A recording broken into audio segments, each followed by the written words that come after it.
أشهد أن لا إله إلا الله وحده لا شريك له وأشهد أن محمدا عبده ورسوله أما بعد فأعوذ بالله من الشيطان الرجيم بسم الله الرحمن الرحيم الحمد لله رب العالمين الرحمن الرحيم مالك يوم الدين إياك نعبد وإياك نستعين اهدنا الصراط المستقيم صراط الذين أنعمت عليهم غير المغضوب عليهم ولا الضالين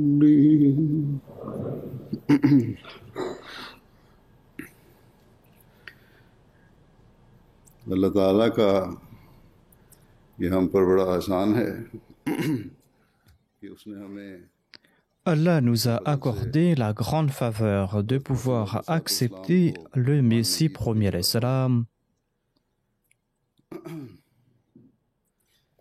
हज़रत सल्लल्लाहु अलैहि वसल्लम के उस गुलाम सादिक को मानने की तौफीक अता फरमाई। Allah nous a accordé l'occasion d'accepter ce serviteur parfait du saint prophète Mohammed lui, serviteur qu'il a appelé notre Mahdi.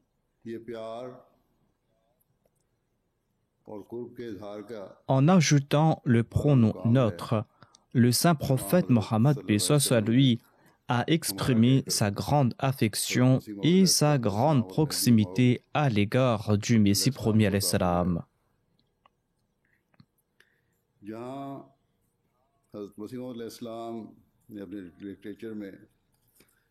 Le Messie premier alayhi salam, dans ses ouvrages, présente la supériorité de l'islam.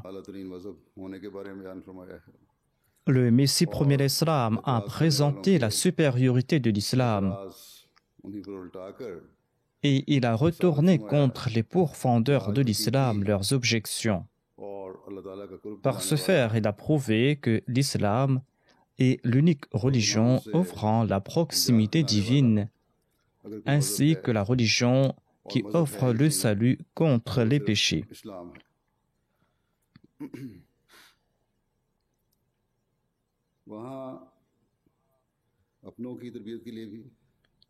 D'autre part, dans ses écrits, dans ses innombrables écrits, dans ses rencontres et ses dires, le Messie premier alayhi salam a guidé à chaque pas ses disciples afin qu'ils puissent améliorer leurs conditions morales et spirituelles.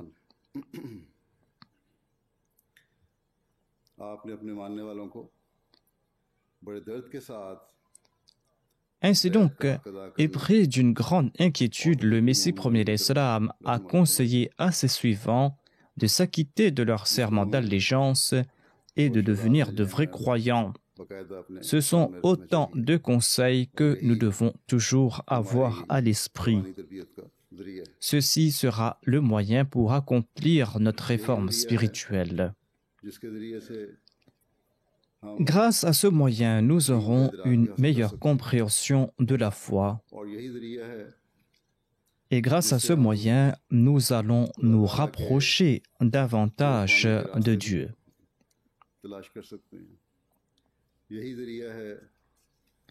C'est par ce moyen que nous allons découvrir les secrets du Saint-Coran. C'est par ce moyen que nous allons découvrir la connaissance du Saint-Coran. Et c'est par ce moyen aussi que nous allons connaître le statut véritable du saint prophète Mohammed sallallahu alayhi wa sallam. C'est par ce moyen que nous pourrons corriger nos croyances et c'est par ce moyen que nous pourrons améliorer notre conduite.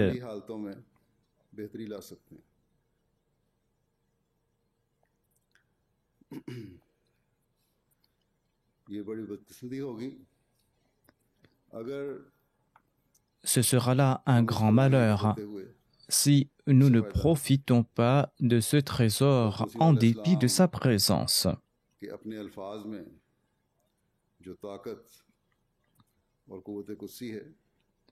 La force et le pouvoir sanctifiant qui se trouvent dans les paroles du Messie premier d'Islam n'existent nulle part ailleurs. Pourquoi d'ailleurs n'en serait-il pas ainsi? C'est lui l'imam qu'Allah a suscité en l'ayant asservi au saint prophète Mohammed paix soit lui. Il l'a suscité afin d'augurer la renaissance de l'islam et afin de rapprocher l'humanité de Dieu.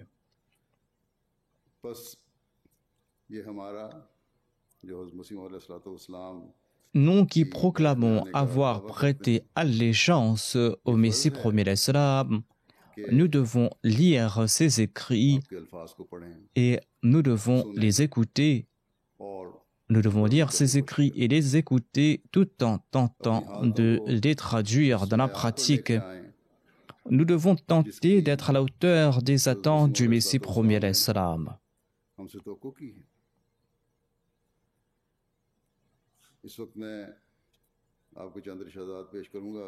Pour le sermon d'aujourd'hui, je présenterai quelques dires du Messie premier d'Islam, des dires et des conseils qui nous serviront de feuille de route pour notre vie. Il nous a présenté un objectif ainsi que la norme que doit atteindre un Ahmadi. Ces conseils prennent encore plus d'importance en ce monde où règne le matérialisme, étant donné que certains des nôtres se penchent davantage vers le monde, étant donné qu'on accorde peu d'importance à la religion. Nous affirmons que nous sommes des musulmans ahmadis de confession. Or, la conduite de nombre d'entre nous laisse à désirer. À la lumière de ces écrits, chacun des nôtres pourra juger sa position actuelle et l'on pourra juger où l'on devait se trouver. Que signifie la taqwa? Quelle est la norme à atteindre dans ce domaine? Que signifie la vertu et quelle est la norme à atteindre dans ce domaine? Quelles sont nos responsabilités? Le Messie premier l'Islam explique ceci en ces termes. Allah déclare à propos de l'acquisition de la vraie taqwa que Ya ayyuhalladhina amanu taqullaha.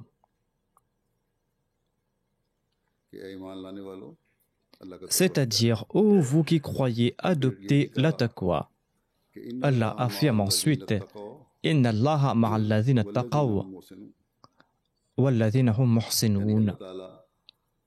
C'est-à-dire, Allah soutient ceux qui adoptent la taqwa.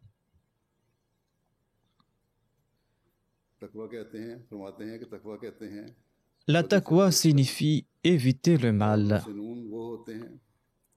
Et les muhsinoun ne se contentent pas d'éviter le mal. Ils accomplissent de surcroît des bonnes œuvres. Et Allah affirme aussi Lilladhina ahsanul husna. Lilladhina ahsanul husna, c'est-à-dire accomplissez vos bonnes œuvres en les embellissant. Le Messie premier d'Islam ajoute J'ai reçu à maintes reprises cette révélation Inna Allaha ma'alladhina taqaw walladhina hum muhsinoun. Ce verset m'a été révélé un nombre incalculable de fois. peut-être même 2000 fois, ajoute le Messie premier l'Islam. Ceci m'a été révélé afin que les membres de ma communauté ne se réjouissent pas du fait qu'ils se sont joints à cette communauté, afin qu'ils ne se réjouissent pas d'une foi imaginaire. L'on profitera de la proximité de Dieu et du soutien de Dieu quand on adoptera la vraie taqwa. L'on ne peut s'enorgueillir d'avoir évité l'adultère, le meurtre ou le vol.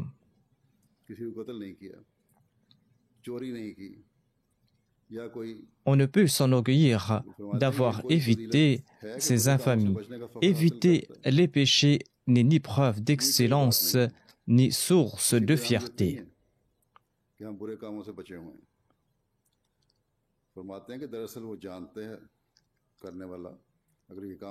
Celui qui évite le vol sait que s'il en commet, eh bien, il sera emprisonné selon la loi. Il sera attrapé et il sera puni.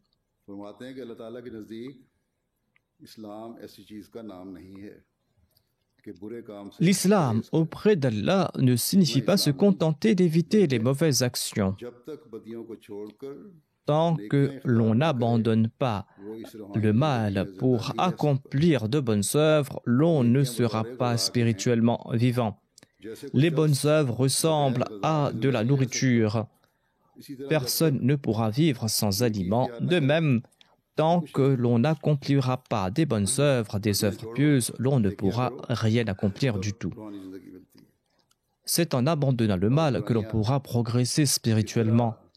Certains mots influencent la vie de l'homme de manière inconsciente.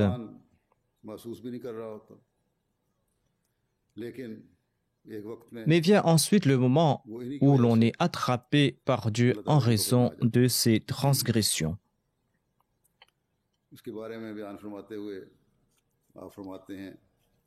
Le Messie premier salam explique qu'il existe de grands péchés à l'instar du mensonge, de l'adultère, de la malhonnêteté, du faux témoignage et de l'usurpation des droits d'autrui.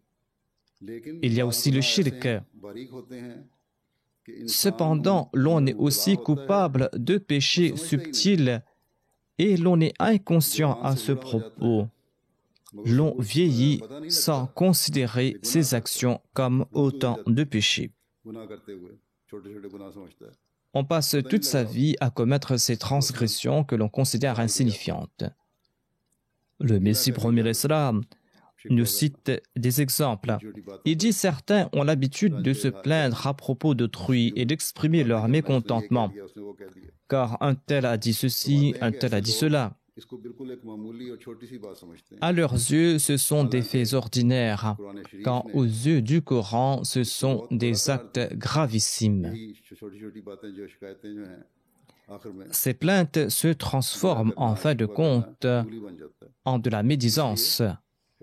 C'est pour cette raison que le Saint-Coran a émis un grand avertissement à ce sujet. Le Saint-Coran déclare « Ayuhibbu ahadukum an ya'kula lahma akhihi maytan » Allah n'aime pas que l'on exprime du mépris à l'égard d'un frère. Allah déclare que vous détesterez de consommer la chair de votre frère mort.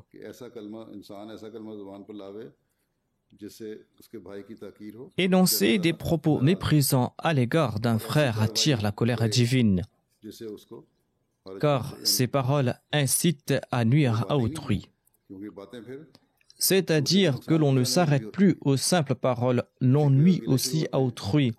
L'on commence à médire sur autrui, l'on nourrit de la suspicion, pour ensuite arriver au seuil où l'on tente de nuire à autrui.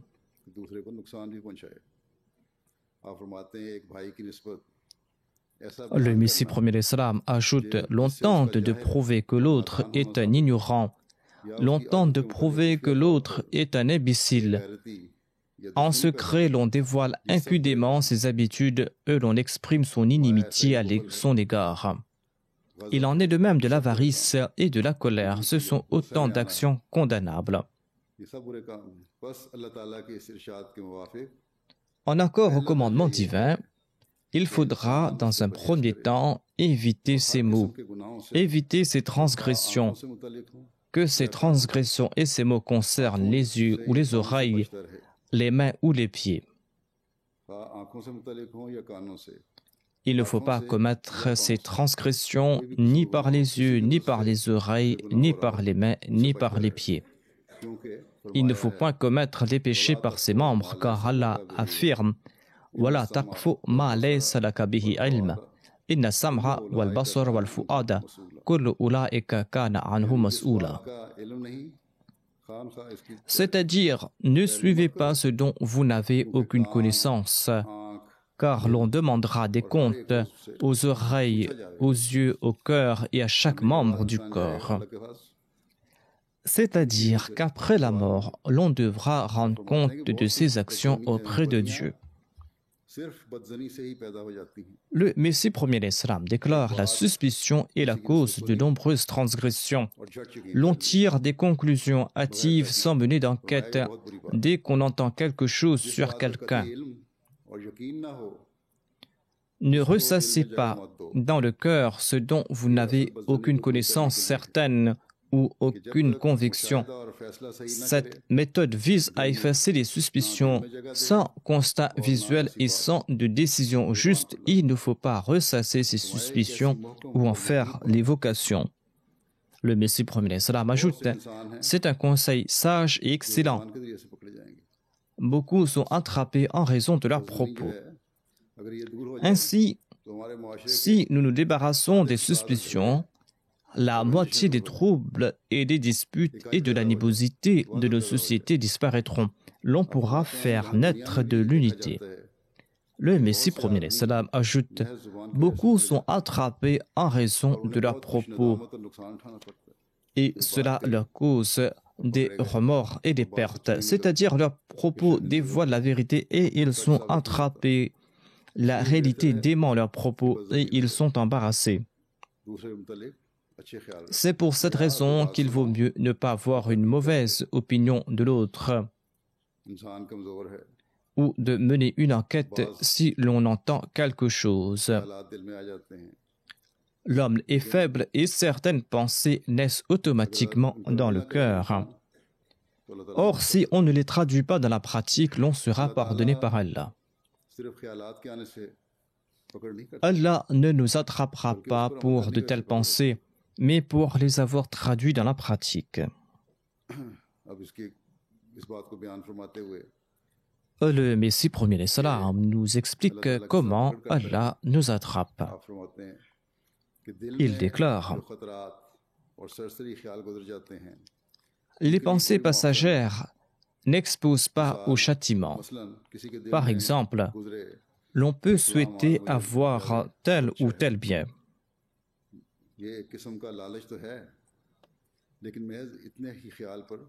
Il s'agit là de la convoitise, certes, mais l'on ne sera pas puni pour autant, étant donné que pareilles idées naissent dans le cœur de manière naturelle. Or, certains font de la place à ces idées et ils ourdissent des subterfuges pour acquérir de manière illicite ces biens. D'autres pensent à se faire des économies en échappant à l'impôt qui leur est dû. Allah ne punira pas pour la naissance de ces idées. Or, si l'on traduit cela dans la pratique en commettant de la fraude fiscale, en nuisant aux caisses de l'État, ou que l'on cache sciemment son revenu actuel pour diminuer ses contributions au sein de la Jamaat, eh bien, l'on sera attrapé par Allah l'exalté. Et l'expérience démontre d'ailleurs que les revenus de ces personnes diminuent petit à petit pour atteindre, dans la réalité, le niveau qu'ils ont déclaré dans leur contribution financière pour la cause de Dieu, ou dans leurs impôts dus à l'État.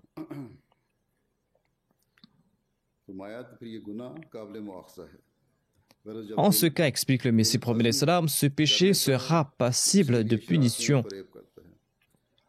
L'on se détermine à traduire dans la pratique cette idée et l'on s'apprête à commettre son méfait ou sa fraude. Des businessmen ourdissent des plans afin de gagner par des moyens illicites l'objet de leur convoitise et ils passent ensuite à l'action. En ce cas, ce péché mérite châtiment, dit le Messie premier l'Islam. C'est un péché qui ne gagne pas beaucoup d'attention, mais c'est un péché qui cause de la destruction.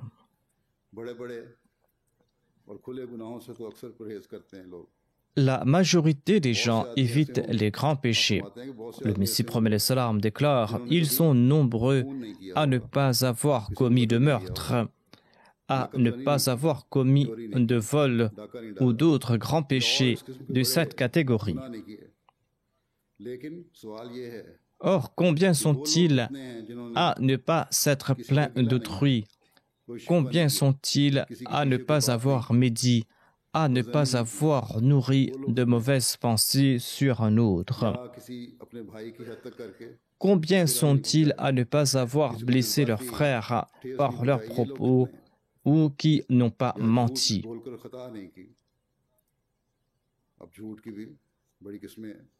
Le mensonge connaît plusieurs formes. Allah enjoint aux croyants d'éviter tout type de mensonge. Ils doivent dire la vérité en toute situation.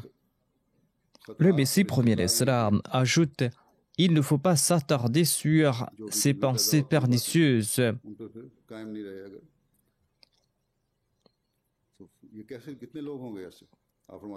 Ils sont peu nombreux à respecter ces conditions. Ils sont peu nombreux ceux qui n'ont pas blessé autrui, ceux qui n'ont pas soupçonné autrui, ceux qui n'ont pas menti, ceux qui n'ont pas eu de mauvaises pensées à propos d'autrui. Ils sont peu nombreux à respecter ces conditions. Ils sont peu nombreux à craindre Dieu, dit le Messie premier l'Islam. Ils ne commettent pas ces transgressions en raison de leur crainte de Dieu. Or, la majorité des gens mentent. La majorité des gens se plaignent à propos d'autrui dans leurs rencontres. Et ils blessent leurs frères qui sont faibles. Analysez vos réunions et vous constaterez que l'on y évoque les défauts d'autrui, qu'on se moque de l'autre, qu'on évoque des puérilités et on ridiculise autrui. Et ceci engendre ensuite de l'animosité. Telle est la norme de la vertu. Il faudra éviter ces actions comme on l'attend de la part d'un croyant. Le Messie premier l'Islam déclare la première étape de l'homme est celle de la taqwa. Je ne peux dénombrer ici toutes les transgressions à éviter. Le Saint-Coran regorge du début à la fin de prescriptions et d'interdits, ainsi que le commandement divin. Le croyant doit lire le Saint-Coran, doit tenter de le comprendre. Il existe aussi plusieurs branches et différents commandements. À titre d'exemple, Allah n'aime pas que l'on répand du désordre sur la terre. Il souhaite qu'il y ait de l'unité ici-bas sur terre. Or, celui qui blesse les sentiments de son frère, celui qui l'opprime, celui qui lui est malhonnête, celui-là est l'ennemi de l'unité. Ces actions minent l'unité, l'amour et la fraternité. Il est l'ennemi de l'unité, dit le Messie prophète l'Islam. Tant qu'il ne se débarrasse pas de ses mauvaises pensées, il ne pourra pas établir l'unité véritable. C'est cela la première étape. La bénédiction d'une Jamaat est qu'elle engendre de l'unité. D'ailleurs, le Messie promis salam et le Mahdi promis est venu pour établir cette unité, pour unir les musulmans sous une seule bannière et pour en faire une seule Ummah. Le Messie promis salam ajoute: beaucoup sont touchés par de bons conseils prodigués lors des rencontres de la sorte. Et ils apprécient ces bons conseils. Ils sont touchés par les propos encourageant la vertu ou par le sermon qu'écoutent ceux qui sont présents. Leurs cœurs sont touchés et beaucoup m'écrivent à ce propos. Or, ajoute le Messie promis salam, lorsqu'ils partent d'ici, lorsqu'ils rencontrent leurs amis, eh bien, ils se parent des mêmes couleurs et ils oublient les conseils qu'ils avaient entendus. Ils oublient les conseils qu'ils viennent d'entendre. C'est pour cette raison que j'encourage la répétition de ces conseils afin qu'on s'en rappelle avant même de les avoir oubliés. Ainsi, ces gens-là retournent à leurs anciennes habitudes quand ils auraient dû l'éviter, dit le Messie promis salam. Il faudra fuir ces compagnies ou ces rencontres où l'on évoque pareils propos malsains et il faudra être conscient de leur véritable teneur. Car avant d'acquérir l'objet désiré, il faudra en prendre connaissance. C'est-à-dire, quand on souhaite acquérir quelque chose, il faudra en connaître les propriétés. Il faudra connaître s'il est nocif ou s'il est avantageux. Il faut l'abandonner s'il est nocif et l'adopter dans le cas contraire. Tant que l'on ignore l'utilité d'un objet, pourquoi va-t-on l'acquérir? Le Saint-Coran nous explique beaucoup de choses. D'où l'importance de lire de manière répétée le Saint-Coran. Vous devez consigner une liste des mauvaises actions et vous devez demander l'aide de Dieu afin qu'il vous accorde la grâce de pouvoir éviter ces maux.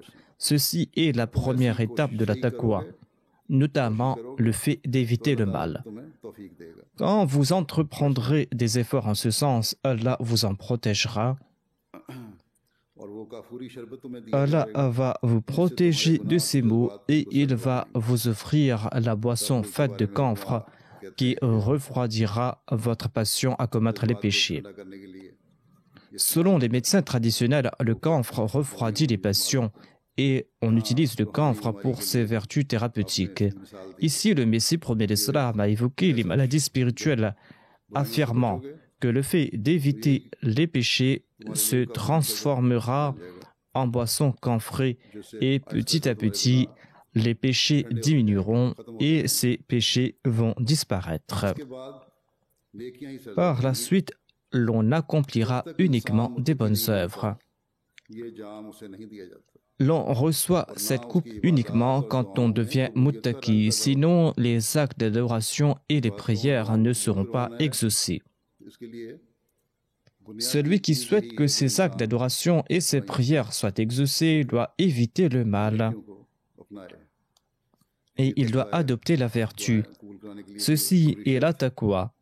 C'est une des conditions essentielles pour que les prières soient exaucées, car Allah déclare « Innama yataqabbalullahu minal muttaqin » c'est-à-dire, sans nul doute, Allah accepte les actes d'adoration des muttaqis. C'est là une réalité que les solas et les jeûnes des muttaqis sont les seuls à être exaucés. Le Messie promis l'Islam explique ce que signifie l'exaucement de leurs actes d'adoration en ces termes. L'acceptation de la sola signifie que les effets et les bénédictions de l'acte cultuel se manifestent en l'adorateur. Sans la manifestation de ces bénédictions et ces effets, l'adorant se contente de se remuer. À quoi servent ces soilas et ces jeûnes quand on prie dans la mosquée pour ensuite se plaindre à propos d'autrui? D'aucuns se demandent si leurs prières ont été exaucées par Dieu. Le signe de l'acceptation de la Salat et des ibadas est que on s'est débarrassé de ces petits et grands mots et que l'on ressent de la haine à l'égard de ces mots et qu'on n'est plus intéressé à accomplir de bonnes œuvres et à dire la vérité. Au cas contraire, la Salat n'est que simple gesticulation.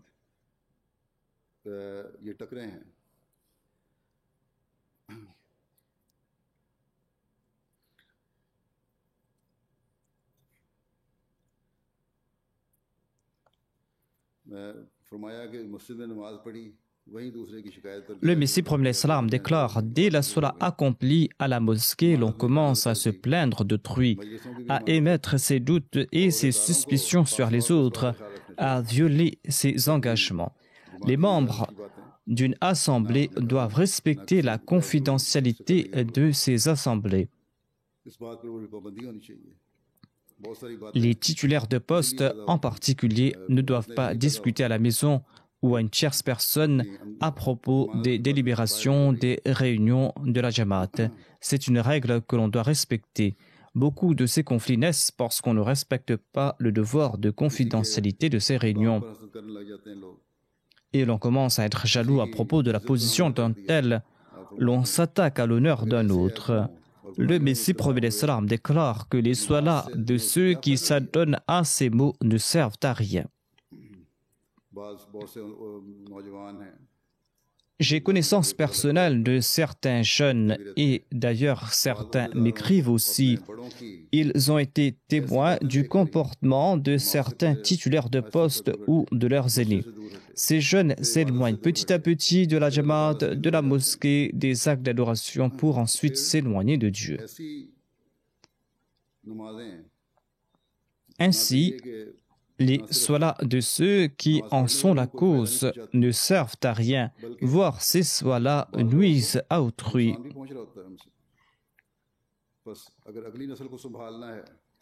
Si l'on souhaite s'occuper de la prochaine génération, les grands ainsi que les titulaires de poste doivent en premier lieu engendrer en leur personne la taqwa.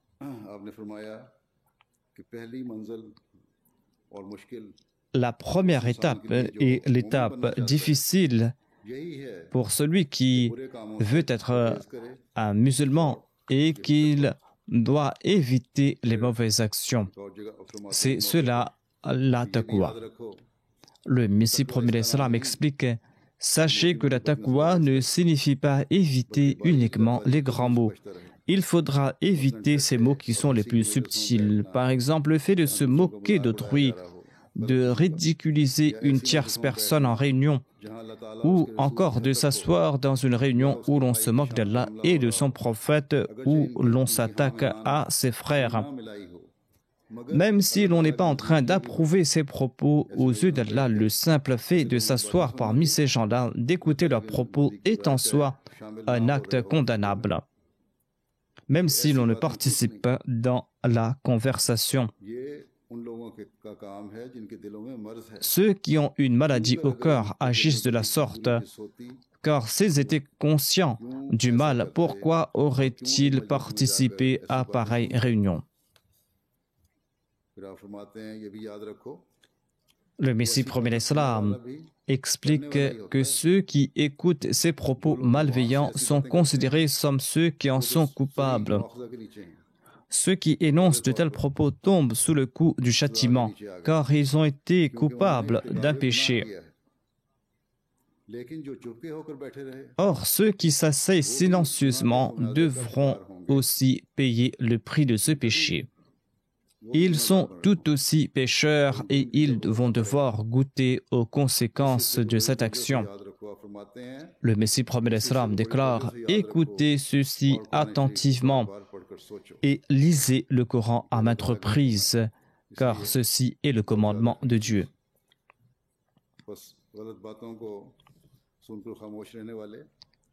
Ceux qui maintiennent le silence en entendant des propos malséants et ceux qui s'en délectent devront eux aussi rendre compte à Allah l'exalté.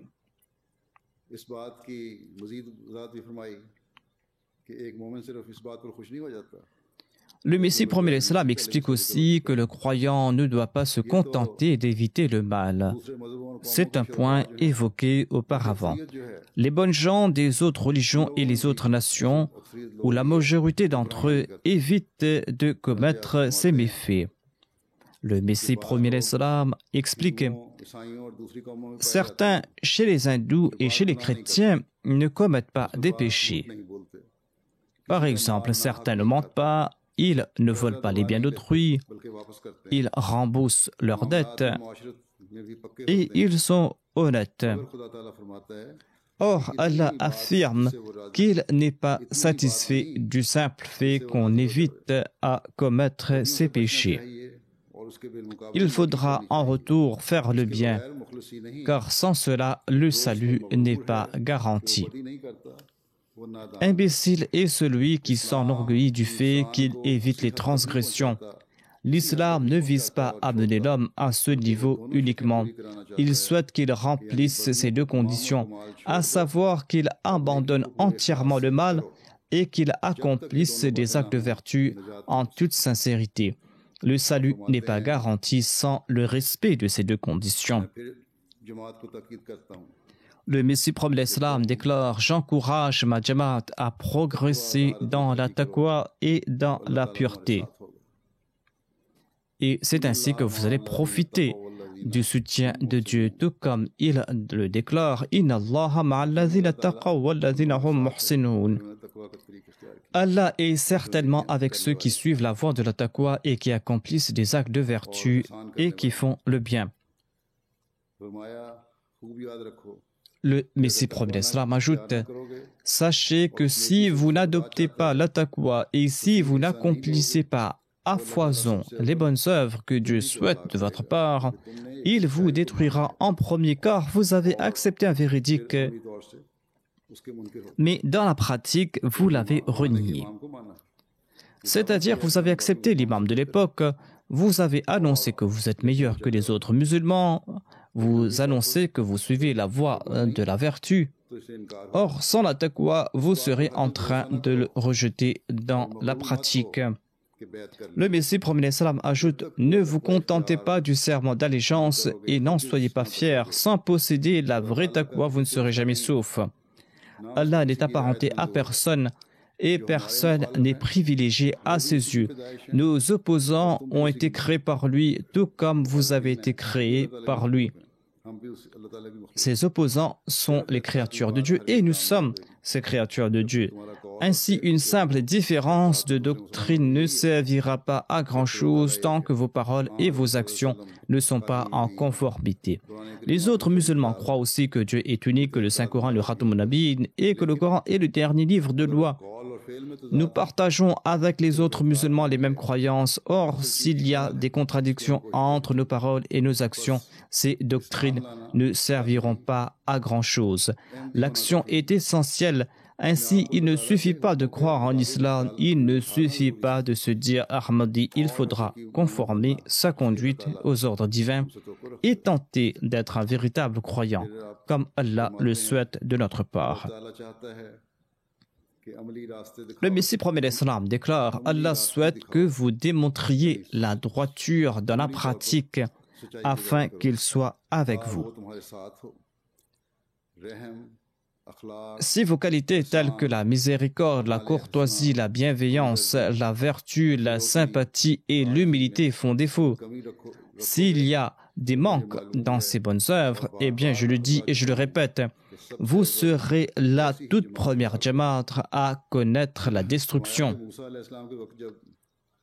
Quand à l'époque de Moïse, son peuple n'a pas valorisé les commandements divins, en dépit de la présence de Moïse, les Hébreux ont été détruits par l'éclair. Croyez-vous pouvoir mériter le salut rien qu'en me prêtant allégeance? Le Messie prophète salam nous conseille aussi de préférer la foi à ce monde en ces termes. Et il a cité l'exemple des compagnons. Quel était l'exemple des compagnons? Il n'est point facile de préférer la foi à ce bas monde. Quel était l'exemple démontré par ces nobles compagnons? Ils étaient prêts à offrir leur vie pour la cause de Dieu. Il n'est point facile d'atteindre le stade où l'on est prêt à offrir sa vie pour la cause de Dieu. La vie des compagnons démontre qu'ils avaient accompli ce devoir. Ayant reçu l'ordre d'offrir leur vie, ils ne se sont pas penchés vers ce bas monde. Ainsi, il est essentiel que vous préfériez la foi à ce monde. Ces derniers temps, j'ai évoqué la biographie de nombreux compagnons du saint prophète Mohammed paix soit lui dans mes sermons.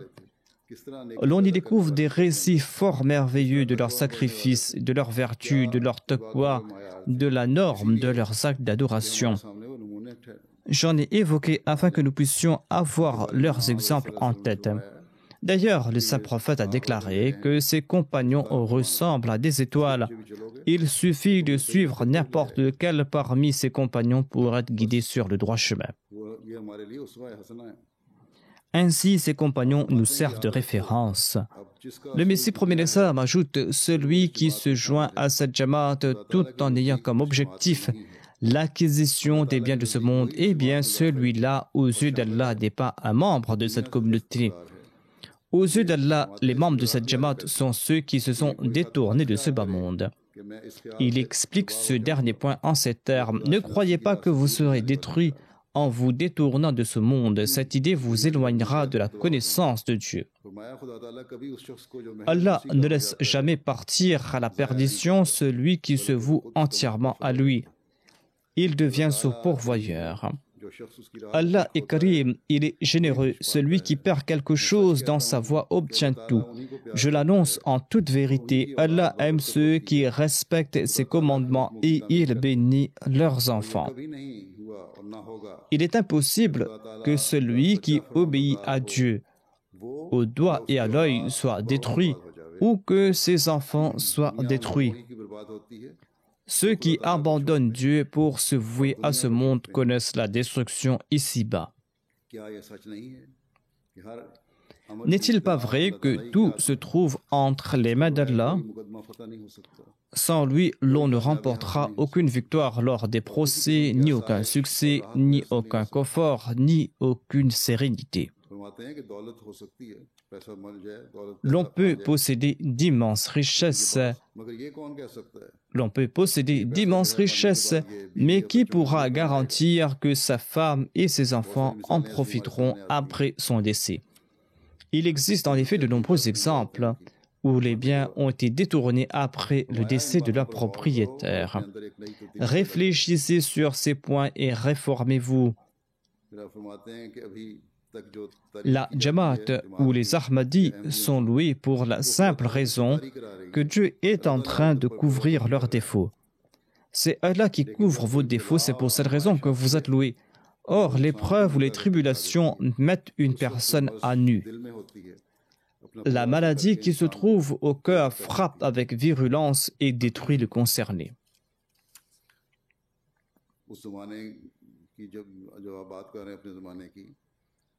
Le Messie prophète sallam parle ici de son époque, où le niveau de la taqwa de ses compagnons et de leur piété était bien plus élevé qu'à notre époque. Mais même en ces temps-là, le Messie prophète sallam s'inquiétait beaucoup. Aujourd'hui, en accomplissant notre introspection, nous pourrons évaluer notre état. Nous pourrons évaluer la sincérité de notre revendication, ainsi que le niveau de notre piété.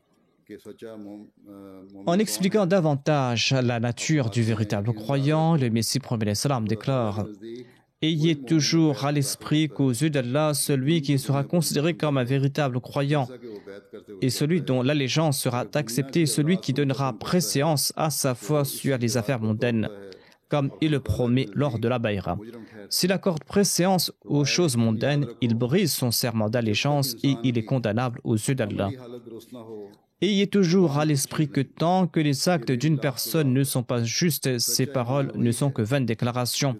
La vraie foi est celle qui émane du cœur, qui illumine les actes de la personne concernée. Cette véritable foi a été témoignée par Abu Bakr et par les autres compagnons, qu'Allah soit content d'eux, qui, en plus de leurs biens, ont sacrifié leur vie dans la voie d'Allah et ne s'en sont guère souciés. Le Messie prophète l'Islam ajoute « Je pense souvent à cela et la réalité de la grandeur du saint prophète se manifeste en ma personne. Il s'agit d'un peuple qui a été grandement béni. Le pouvoir sanctifiant du saint prophète Mohammed lui avait une telle influence que cela a permis d'élever ce peuple à un rang très élevé. Voyez la révolution qu'il a portée dans cette nation. Cette nation considérait les péchés tels que le vol, la consommation de l'alcool, la fornication, l'incitation au trouble, comme des actes aussi légitimes que de boire le lait de leur mère. Il n'existait aucun péché que l'on ne trouvait pas chez ce peuple. Mais la grandeur de saint prophète, paix soit lui, l'éducation qu'il a impartie ont eu un tel impact qu'une révolution s'est opérée en ces personnes, tant et si bien que le saint prophète a témoigné en faveur de ses compagnons. Ah, mes nobles compagnons, étant de simples êtres humains, ils sont devenus les reflets de la lumière divine, ils sont devenus tels des anges, tant et si bien qu'ils accomplissaient ce qu'il leur était commandé de faire. Ils ressemblaient à des anges. Ils avaient supprimé tous leurs désirs, ils avaient supprimé tous leurs sentiments personnels. En parlant au sujet du devenir d'un Ahmadi, après son serment d'allégeance, ainsi que sa relation avec la communauté, sa relation avec le Messie promis l'Islam à l'époque, ainsi qu'avec le système du califat qui sera établi après son départ. En effet, le Messie promis l'Islam a déclaré que le califat va durer pour toujours. Le Messie promis l'Islam déclare la branche qui ne reste pas attachée au tronc finit par s'assécher et par tomber. Celui qui a une foi vivante ne se soucie guère de ce bas monde, car on finit toujours par obtenir les choses de ce bas monde. Celui qui préfère la foi à ce monde est béni. Quant à celui qui préfère le monde à sa foi, il ressemble à un moribond, à un mort, qui ne sera jamais témoin de la véritable aide divine. Cette bayra s'avérera bénéfique lorsqu'on va accorder préférence aux affaires religieuses et qu'on essaiera d'exceller dans cette voie. La bayra est-elle une graine qui a été semée en terre aujourd'hui?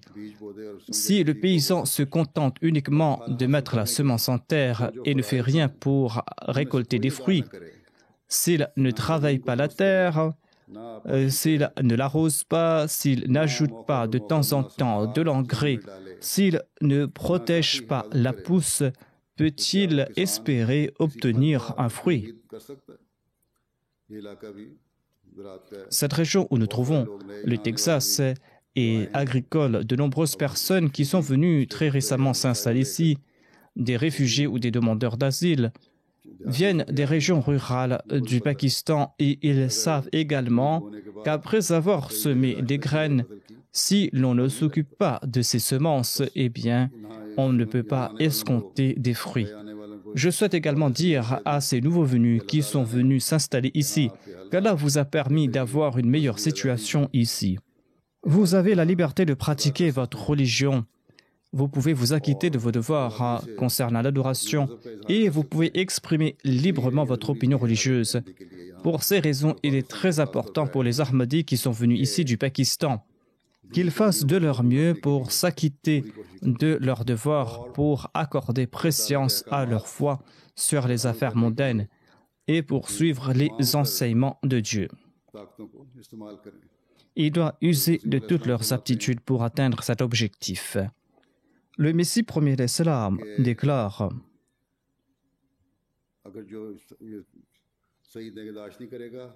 il dit que celui qui ne s'occupera pas correctement de son jardin, de son champ, de sa terre, eh bien son champ finira par pourrir. Celui qui assumera ses responsabilités pourra préserver son champ. Vous avez également, en quelque sorte, semé une graine.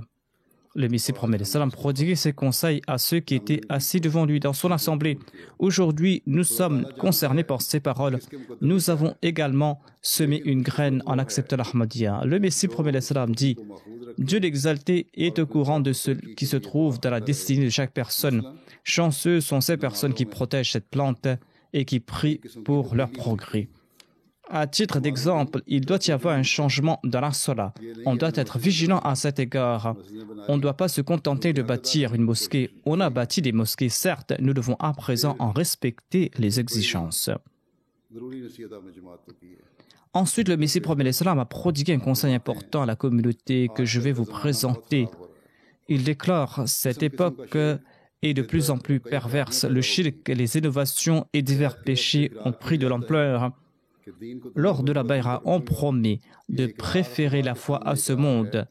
Nous faisons cette déclaration devant la personne de Dieu. Il faut que nous tenions cette promesse jusqu'à notre mort. Sinon, la Bayra ne pourra être considérée comme valide. Si vous parvenez à tenir cette promesse, cela vous bénira ici-bas et dans l'au-delà. Faites preuve de taqwa pour la cause de Dieu. La situation est périlleuse. La colère de Dieu est en train de s'abattre. Celui qui se conformera au souhait d'Allah protégera sa propre vie, celle de ses proches et de ses enfants. Le Messie promis alayhi salam déclare: on ne cesse de manger jusqu'à satiété. Tant qu'on ne mange pas à satiété, l'on ne sera pas rassasié. La colère d'Allah est en train de s'abattre et nous sommes témoins de ces signes. Il n'y avait jamais eu autant de tremblements de terre, autant de tempêtes, autant de catastrophes naturelles qu'il y a eu durant le siècle qui vient de s'écouler. Ici aussi, il y a régulièrement des tempêtes et des pluies torrentielles. Et on dit à chaque fois qu'un phénomène d'une telle envergure ne s'était pas produit depuis les 500 dernières années, depuis les 100 dernières années ou depuis tant d'années, et que c'est un record. Mais que signifie tout cela? Il faut chercher à le comprendre. Les gens de ce monde ne comprennent pas cela. Mais nous savons très bien qu'il s'agit de la manifestation de la colère divine. Le Messie promet l'Islam nous a donné des avertissements. C'est pour cette raison que nous devons nous réformer et nous devons aussi informer le monde qu'il ne s'agit pas de catastrophes anodines. Ces catastrophes ont été prophétisées plus de 100 ans de cela et il y a un seul moyen pour s'en prémunir, c'est-à-dire se tourner vers Dieu. Si les gens ne sont pas vigilants à cet égard, eh bien, les gens ne seront pas sauvés. L'homme a causé d'autres problèmes par des guerres, par des atrocités. On commet des atrocités et en fin de compte, lorsque ces atrocités aux yeux d'Allah vont atteindre leur apogée, selon nous, ces atrocités ont atteint leur apogée, mais Allah accorde du répit. Lorsque, selon Dieu, on atteint l'apogée, eh bien, Dieu détruit le peuple oppresseur. Et seuls seront épargnés ces gens à propos desquels le Messie promis l'Islam a dit dans ses vers qu'un feu est allumé, mais seront épargnés de ce feu ceux qui éprouvent de l'amour pour Dieu. Il faut que nous soyons vigilants à cet égard, que nous puissions nous préserver, nous protéger, protéger le monde, et pour ce faire, nous allons devoir faire beaucoup d'efforts.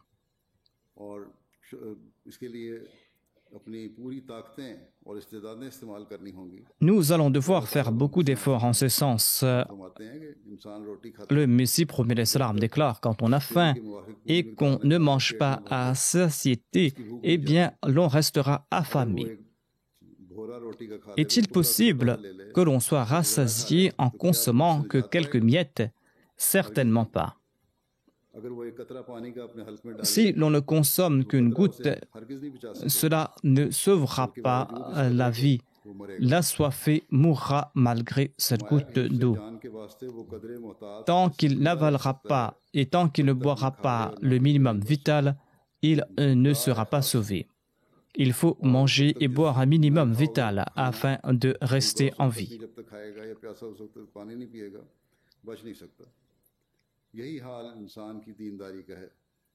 Il en est de même de la religion de l'homme. Tant qu'il n'est pas rassasié en religion, il ne pourra survivre. Il faut être autant motivé par la spiritualité, par la taqwa et l'obéissance des commandements de Dieu, tout comme nous le sommes pour manger et boire afin de dissiper la sensation de faim et de soif. Le Messie promet l'Islam ajoute: il faut toujours avoir à l'esprit que le fait de rejeter certains commandements divins revient à rejeter tous ces commandements. Si une part est réservée à Satan et l'autre à Allah, eh bien sachez qu'Allah n'aime guère pareil partenariat. Ce mouvement, cette communauté a pour but d'amener les gens vers Allah l'exalté. Même s'il est difficile de partir dans la direction de Dieu et que cela exige une certaine mort, mais en fait de compte, on y trouve la vie. Celui qui retire de lui sa partie satanique est béni et sa bénédiction se projette partout dans son foyer, sur sa personne, dans sa ville. Mais s'il reste en lui une part satanique, il sera privé de bénédiction. Tant que le serment n'est pas mis en pratique, il ne vaut rien. Si vous préférez de grandes paroles devant une personne sans rien traduire dans la pratique, cette personne ne sera pas contente. Il en est de même à propos de la personne de Dieu. Il est le plus fier des fiers. Est-il possible que d'une part vous lui obéissez et que d'autre part vous obéissez à ses ennemis? Ceci est de l'hypocrisie. L'homme ne doit pas faire attention à ce que disent les autres. Il doit s'attacher à ses principes jusqu'à la mort. C'est-à-dire qu'il doit préférer la foi à ce monde. Il y a deux sortes de péchés. Le premier est le fait d'attacher quelque chose à la personne de Dieu, de lui associer quelque chose, de ne pas reconnaître sa grandeur, d'avoir des manquements quant à son adoration et son obéissance. Et le deuxième type de péché est de ne pas être bienveillant envers ses créatures et de ne pas s'acquitter de nos devoirs à leur égard. Il faut se protéger des deux types de péchés. Restez ferme sur l'obéissance due envers Dieu. Soyez ferme dans ce serment d'allégeance. Ne faites pas souffrir l'humanité. Lisez attentivement le Coran et mettez-le en pratique. Évitez les assemblées où les gens se moquent des autres, des assemblées indécentes où l'on s'adonne au shirk. Soyez constants dans vos 5 prières quotidiennes. N'ignorez aucun commandement divin. Soyez physiquement propre et gardez votre cœur pur de toute rancœur, de toute animosité, de toute jalousie. Voilà ce que Dieu attend de votre part. Qu'Allah l'exalté fasse que nous soyons à la hauteur de notre serment d'allégeance et que nous puissions apporter en nous des changements purs et que nous puissions respecter notre promesse de préférer la foi à ce monde tout en vivant en ce bas monde. Et qu'Allah fasse que nous puissions mettre en pratique les enseignements du Messie promet l'Islam, que nous puissions comprendre l'essence de la 10e condition de la Bayra, où il est dit qu'on va vouer une obéissance parfaite au Messie promet l'Islam, et que nous puissions être à la hauteur de ces principes, de cette obéissance, afin d'être récipiendaires des grâces divines, de ces grâces que Dieu a promises au Messie promis à l'Islam.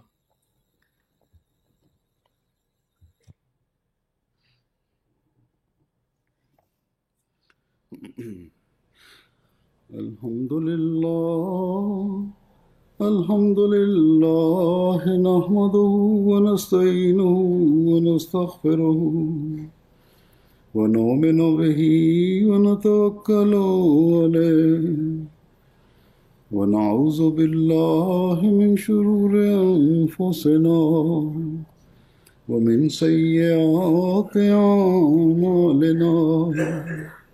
من يهده الله فلا مضل له ومن يضلل فلا هادي له ونشهد أن لا إله إلا الله ونشهد أن محمدا عبده ورسوله عباد الله رحمكم الله إن الله يأمر بالعدل والإحسان وإيتاء ذي القربى وينهى عن الفحشاء والمنكر والبغي يعظكم لعلكم تذكرون اذكروا الله يذكركم وادعوه يستجب لكم ولذكر الله أكبر.